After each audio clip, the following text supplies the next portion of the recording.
On va parler d'un autre phénomène qui est lié à la grande famille de l'interférence, c'est celui de la diffraction.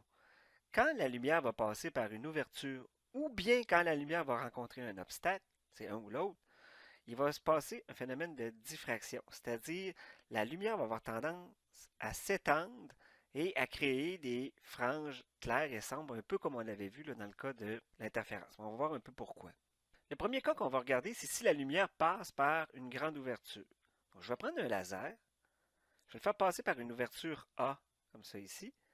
Et là, l'ouverture va être beaucoup plus grande que la longueur d'onde. C'est comme si je prenais mon laser et que je le faisais passer par le trou d'une porte. À ce moment-là, le laser va passer directement en ligne droite et il ne se passera pas grand-chose. En fait, la diffraction va être très minime. On ne verra pas vraiment son effet. On va faire ça comme ça. À l'inverse, si je fais passer le rayon laser par une très petite ouverture, c'est-à-dire si mon ouverture est beaucoup plus petite que ma longueur d'onde, c'est comme s'il y avait juste un petit point qui va réussir à passer et ça va créer comme une source ponctuelle qui va émettre dans toutes les directions et ça va s'étendre sur le mur. Donc, exemple ici, j'ai la fente, je fais passer le laser, ça va agir comme une source ponctuelle au niveau de la fente et ça va venir faire de la diffraction là, sur mon mur. Ça va s'étendre. Un peu de la même chose quand on parle. Mettons, je parle présentement et je rouvre la porte. Les gens dans un corridor vont m'entendre. Pourquoi les gens dans le corridor vont m'entendre? C'est à cause de la diffraction. À ce moment-là, ma longueur d'onde utilisée va être plus grande que l'ouverture de la porte et ça va diffuser partout dans le corridor et les gens vont pouvoir m'entendre. Maintenant, on va regarder un cas qui va nous interpeller un peu plus, c'est quand la lumière va passer à travers une ouverture, mais que l'ouverture va être comparable à la grandeur de la longueur d'onde jusqu'à environ 100 fois la longueur d'onde. À ce moment-là, on va avoir un drôle de phénomène. On va avoir une espèce de pic central lumineux, très intense, mais il va y avoir des franges sombres aussi, puis d'autres taches lumineuses. Donc, on a des franges brillantes qui vont être là, la frange centrale avec les pics secondaires, et on va avoir aussi des franges sombres. Donc, les endroits où je vais avoir beaucoup de lumière, c'est que je vais avoir de l'interférence constructive. Puis les endroits où ça va être sombre, encore une fois, je vais avoir de l'interférence destructive de ma lumière. On va essayer de comprendre pourquoi on observe ce phénomène-là par la suite. Et on va être en mesure aussi de déterminer à quels endroits les atténuations de la lumière vont se produire. Donc, regardons ici la géométrie. Si je veux essayer d'aller déterminer à quel endroit va être ma première frange sombre, ben, je vais avoir besoin de connaître la distance entre la fente et le mur que je vais appeler L. Ce que je vais chercher, ça va être la valeur de Y où je vais avoir mon premier minima de diffraction. C'est le même qu'on va l'appeler. Le premier minima de diffraction. Les minima, ça va être les endroits où il va y avoir de l'interférence destructive. Puis les maxima, c'est là où il va y avoir de l'interférence constructive.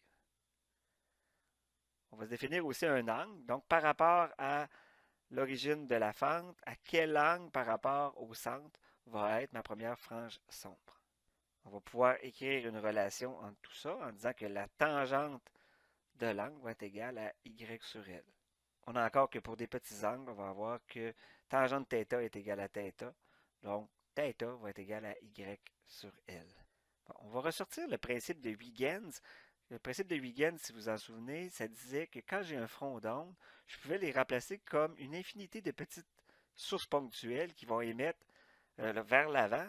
Et le nouveau front d'onde, ben, c'est la contribution de l'ensemble de ces ondelettes-là après un certain temps qui s'est passé. Donc, je vais faire un zoom sur la fente ici. Je vais me définir une douzaine de points de Huygens, qu'on appelle des ondelettes. C'est comme si c'était des petites sources ponctuelles qui vont se mettre à émettre en phase à ce moment-là. Et on va regarder qu'est-ce qui arrive selon différents angles. Donc, pourquoi à certains endroits on a de l'interférence destructive et pourquoi à d'autres on a de l'interférence constructive. Donc, si je regarde en ligne droite, c'est-à-dire si j'ai un angle θ égal à 0, toutes mes ondes vont arriver en phase au mur et ça va faire, bien entendu, un point lumineux. Ça va être de l'interférence constructive à cet endroit-là. C'est pour ça qu'au centre, j'ai un pic central lumineux qui est fort. On va regarder maintenant la condition que ça va prendre pour avoir notre premier minima de diffraction. Dans quel cas ça va arriver? Donc, je vais redessiner ici le patron diffraction. Et ce qui nous intéresse, là, c'est à l'endroit où j'ai le premier minima. C'est-à-dire ici, là, je l'ai représenté par un rond bleu. Donc, mes ondes vont s'aller avec un certain angle pour se rendre vers ce point-là. Ça en va, par exemple, avec un angle θ en direction du point bleu. Qu'est-ce qui arrive si la différence de marche entre le premier et le dernier point est une longueur d'onde? C'est ça qu'on va essayer de voir quel effet ça va faire. Vous allez vous rendre compte que ça va nous donner de l'interférence destructive. On va essayer de voir pourquoi. Donc, mes ondes s'en vont dans cette direction-là. Je vais mettre une différence de marche d'une longueur d'onde entre le premier et le dernier point. Quand j'ai cette condition-là, donc là, je l'ai posée de façon arbitraire, mais on va regarder qu'est-ce qui se passe quand j'ai une différence de marche d'une longueur d'onde entre le premier et le dernier point. Donc à ce moment-là, je pourrais dire comme condition quand ça va arriver, j'ai mon ouverture A, qui est la largeur de la fente. J'ai mis une longueur d'onde ici comme différence de marche entre le premier et le dernier point. Donc on a une relation entre A, θ et lambda ici qu'on va pouvoir établir par la suite. Mais je me rends compte, si vous allez voir le point numéro 7, si vous regardez le point 1 et le point 7, les deux ondes à partir de la ligne bleue s'annulent complètement jusque sur le mur. Donc, ça va faire de l'interférence destructive. On pourrait faire la même chose avec le point 2 et le point 8. On peut faire la même chose avec le point 3 et le point 9, et ainsi de suite, jusqu'à temps d'arriver entre le point 6 et le point 12. Si vous regardez le point 6, il part la tête par en bas. Le point 12, ça part la tête par en haut, toujours là, à partir de la ligne bleue. Donc, toutes ces ondes-là vont s'annuler deux à deux, et finalement, il ne restera plus rien sur le mur. Donc, ça va tout faire de l'interférence destructive, et c'est pour ça qu'on va avoir un point sombre. Donc, quand on a cette condition-là, qu'est-ce qu'on peut écrire comme relation? À partir du triangle rectangle que j'ai dessiné, on a A sin θ va être égal à lambda. Donc, quand on va avoir la condition sin θ égale lambda sur A, on va être en présence de notre premier minima de diffraction. Bien sûr, ça va se répéter aussi. Si j'avais eu une différence de marche de 2 lambda, le même phénomène va se répéter. Donc, je vais avoir mon deuxième point sombre à ce moment-là, à partir du centre tout le temps. Donc, la position angulaire des minima de diffraction va arriver quand A sin θ va être égal à grand M lambda. Ça ressemble beaucoup à l'équation qu'on avait en interférence entre deux sources, mais là, il y a une grande différence, c'est que là, ça nous donne des minima, alors que dans l'interférence, ça nous donnait des maxima d'interférence.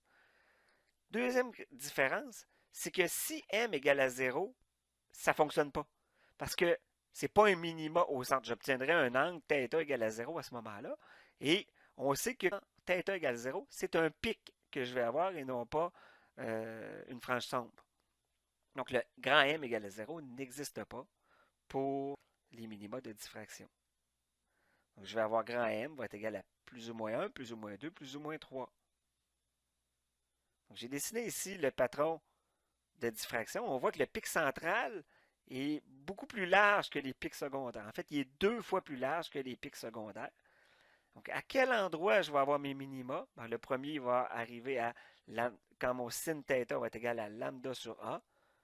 Mon deuxième, ça va être à sin θ va être égal à 2 lambda sur A, et ainsi de suite. On voit que la distance est toujours la même. Sauf au niveau du pic central, parce que quand sin θ égale à 0, ce n'est pas un minima que je vais avoir, mais vraiment un maximum. On va considérer que le pic central va partir de sin θ égale moins lambda sur A jusqu'à plus lambda sur A, si vous regardez sur votre image. Et quelle dimension il va avoir? Bien, tout ce qu'on a à faire, c'est de prendre le premier minima que je vais avoir et de faire x2. Donc la position du premier minima, en faisant x2, ça va me donner la largeur du pic central. Donc en fait, ça va revenir à dire que ça va être 2 fois lambda sur A.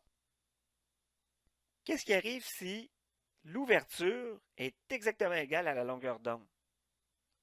Si on met ça dans notre équation, on va trouver que sin θ va être égal à 1. Donc l'angle va être de 90.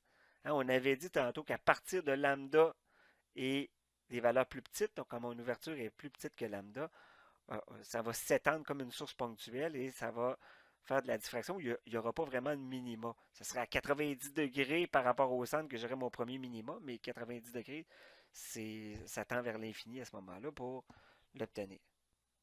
Donc on voit que à ce moment-là, la tâche centrale prend toute la place. Si j'ai A qui est beaucoup plus grand que lambda, là on va voir que sin θ va être égal à 0. Donc je vais avoir un pic central qui va tendre vers 0. Il n'y aura pas de largeur. Toute l'énergie est concentrée en plein centre. C'est le cas qui arrivait quand je prends mon laser et je le fais passer par une porte. On va dire qu'on est à la limite de l'optique géométrique.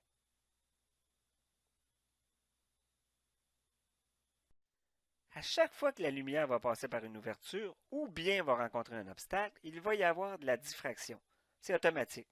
Donc, quand la lumière va passer dans l'expérience de Young par deux fentes, il va y avoir aussi de la diffraction. En fait, il va y avoir de la diffraction dans chacune des fentes.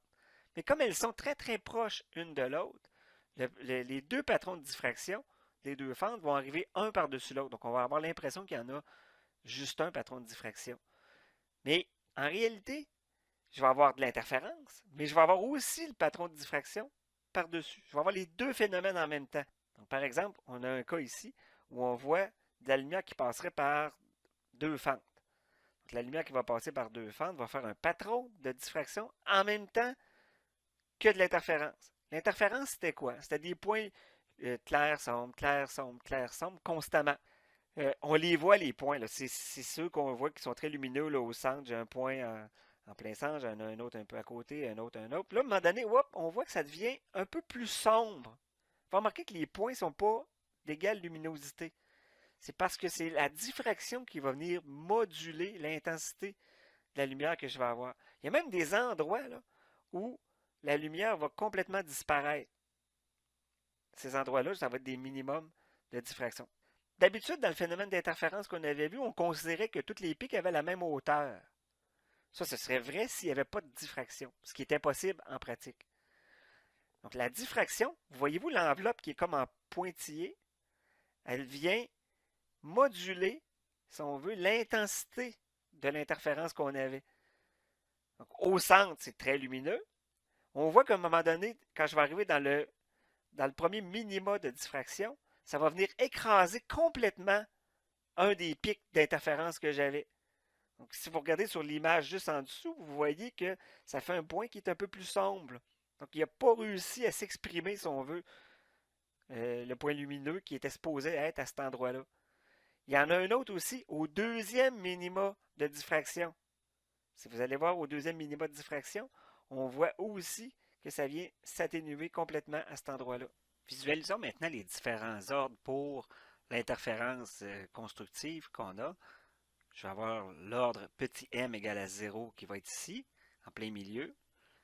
Je vais avoir petit m égale à 1, petit m égale à 2. On voit tous nos pics d'interférence qui sont là. Petit m égale à 3. On voit que leur intensité est modulée par la diffraction. Jusqu'ici, à petit m égale à 4, on voit que celui-là, il va être écrasé. En fait, on ne le verra pas.